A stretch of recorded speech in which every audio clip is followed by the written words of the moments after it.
ассалому алайкум. Ин шабакаи голос мигранта мебошад.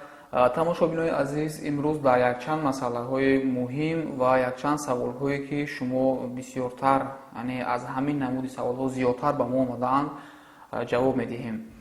хуб, аввалин сар мекунем аз оне ки дар навбори гузаштаамон мо ба шумо гуфта будем ки президенти Тоҷикистон бо президенти Россия вохӯрӣ доранд ва шояд дар баъзе масъалаҳои муҳоҷирон шояд ягон гуфтушунидҳо гузарад.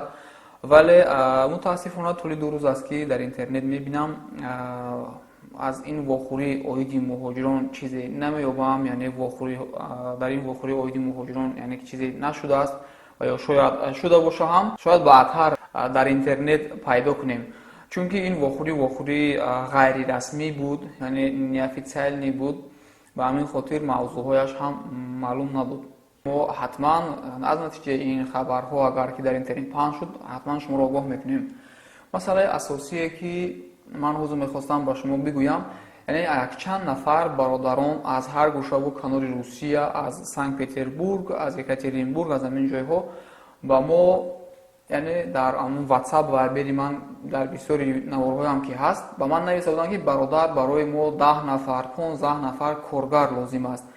вале вақте ки ман ба онҳо гуфтам ки бародар, он чӣ корхона ҳаст, амон корхонаро як сабти видеоӣ кунед, масалан як камтар сёмка кунам ҷои корта, ҳамон нафарое ки дар ҷои шумо кор кардастиян қатъия ҳавоёро як-ду суҳбат айваё гир, масалан бипурс ки корут чӣ хелай, маҳкулай, сари вақт маошта мегирӣ, ҷои хобут чӣ хелай, ҳамин чизоро аниқ кунем, равон кунем ки ман ҳамин видеоро нишон кунам, то ин ки ман ҳам айхудум бовар дошта бошам ки мардума куҷо равон кардастам. мақсад ма гап мезанам шуморо ки бачаҳоам хел ҷои кор буда биравен мерен, номаълум чӣ гапае дар оҷа. ҳамон чанд нафарое ки мада муроҷиат кардем, ман шумо да ҳамин хел пешниҳод кардам, барои чӣ хаб кардем ман намедонам. хай агар боша ҳамин хел ҷои кор, марҳамат бародар, видео кунем, партоен, ман мардумда нишон тиҳем, дар квартираҳо бачаҳо то 4-таи 5-таи бекор хобанд. беҳтарин кор мешавад, дастгирии шумо нисбати муҳоҷирон мешавад. ё ин ки агар шумо наметавонед видео сабт карда, равон карда, ақаллан амон суроғаи ҷои кортона пурра нависонда партоен, ки мо одамои худмонро равон мекунем, мераванд, мебинанд. мақсади асосии мо чия? Ки мо боварӣ дошта бошем ки ҷои нағз равон кардастем бачаҳоро. мо хеле як суҳбати шумо қад наметавонем ки бачаҳоро мисол ҳамон тараф пешниҳод кунем ки ҳам ҷои нағз будае, баъд рақамҳои шуморо бимонем ва шумо да занг бизанам пеши шумо бираванд. мо намедонем шумо киен, ба ҳамин хотир ё видео кунен, партоен мода, ё ин ки ҳамин рақамҳое ки ҳозир дидастен, дар ҳамин рақамҳо суроғаи ҷои кортона пурра партоен.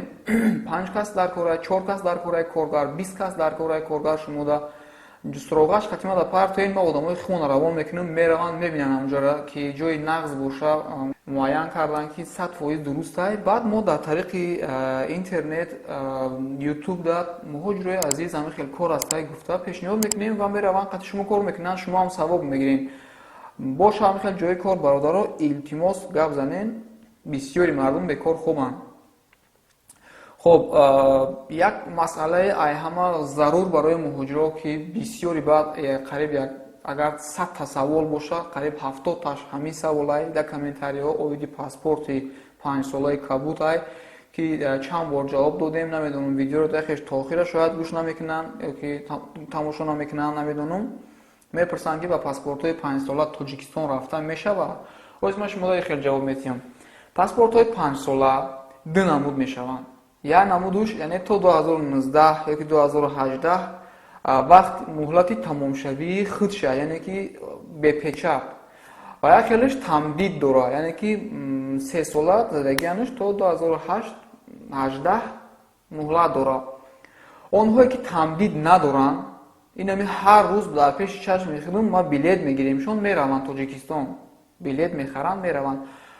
биравен ба ҳазур онҳое ки тамдид надоранд ва онҳое ки тамдид доранд, яъне ки 3 сола печат задагияншон, ҳамвора дар авиакассаҳо билет намефурӯшанд.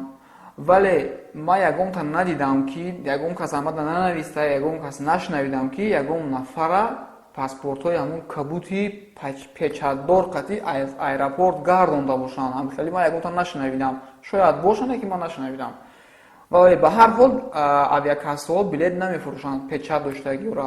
барои шумо як ҳам маслиҳат метиҳем ки посолствои Тоҷикистон равен, сафоратхона равен ва справка возвращения народину гирин. Онҳое ки паспортшон печати 3 сола дорад ва онҳое ки надорад марҳамат билет харида рафтан гирин бе ягон ташвиш. Масъалаи дигар боша масъалаи регистратсия. Бисёриҳо менависанд ки бародар ягон ҷое ки дар ҳақиқат регистратсия ҳақиқӣ мекунад ягон шинос дорим номероша битемад. Чанд касоро мегӯм ки не надорум, ҳар рӯзам хали саволо вайбер ватсап мада мебурад.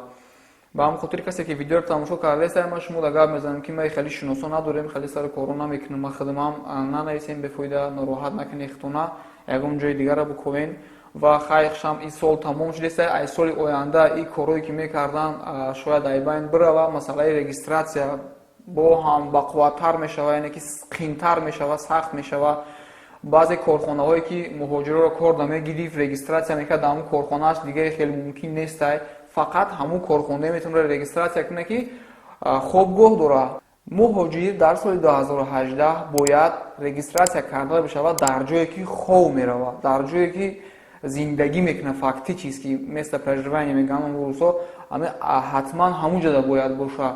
ин аз соли 2018 ҳамин қонун пешниҳод шудагиай ва ба фикрим қабулам шудагиай, ҳамин хел мешавад. мо ҳам тарафдор нестем, як қинии зиёд меорад барои муҳоҷиро, вале ҳайдаси мо ҳеҷ кор намебиёяд. хоб ба ҳар ҳол мо ин масъаларо пайгирӣ мекунем. Соли 2018 ки ҳамин қонун ки агар чоп шид ва ҳатман ки ягон роҳҳои осонаш пайдо мешавад, мо ҳатман ба шумо кӯшиш мекунем ки роҳҳои осонша ёфтаву пешниҳоди шумо бикунем. ва дар охир як чизи дигара хостум барои шумо бирасонам ки муҳоҷирон, яъне шабакаи мо чун голос мигрант ном дорад, яъне ки садои муҳоҷир аст, ин садои ҳамаи шумо аст. ҳар пешниҳоде доред нисбати ягон бародарони муҳоҷир, ягон гуфтаниҳо доред, мисол дар доираи як баодобона наворҳо карда метавонед ба мо равон намоед ва мо наворҳои шумо, пешниҳодҳои шумо, ё ки насиҳатҳои шуморо ҳатман дар шабакаи худ мегузорем, то ин ки дигарҳо бубинанд ва ё ин ки шояд шумо дар роҳ ягон ҳодисаҳоеро аст ки сабт менамоед ки бо муҳоҷирон рух дода истодааст. ман пеш вақт гуфта будам ва боз ҳам такрор мегӯям ки бе ягон дудилагӣ равон намоед. мо мебинем дуруст бошад мондани вай дар шабака, ҳатман ӯро дар шабака мегузорем. вале барои мо бисёр бародарон наворҳои равон карданд ки аз худашон набуд, яъне аз интернет скачат карда равон кардан. ба шумо мегӯям ки ин намуди наворҳоро мо дар шабакаи худ намегузорем, чунки мумкин ҳам нест ва ин моли дигар кас аст. аз шумо эҳтиромона хоҳиш мекунам ки танҳо моли худатонро равон кунед, яъне наворе ки худат сабт карда ҳамонро равон кунед. аз дигар ҷоҳо равон мекунед, мо вайҳоро дар шабака монда наметавонем.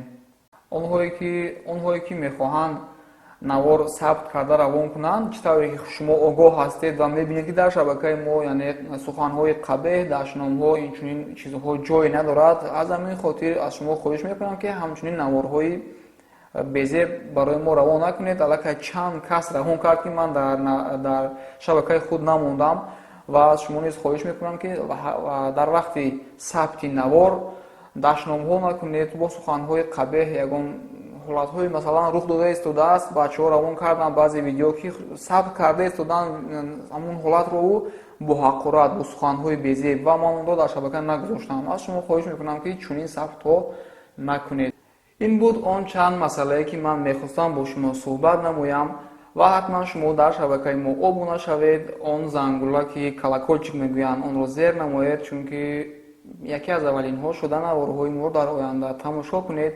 наворҳои мо ки бисёр ба манфиати муҳоҷирон ҳастанд. аз шумо хоҳиш мекунам ки поделиться намоед дар шабакаҳои иҷтимоиятон, чи фейсбук, вконтакте бошад, фарқ надорад. боқӣ дар охир ба шумо сарбаландӣ барори кор орзумандам. сеҳату саломат бошед.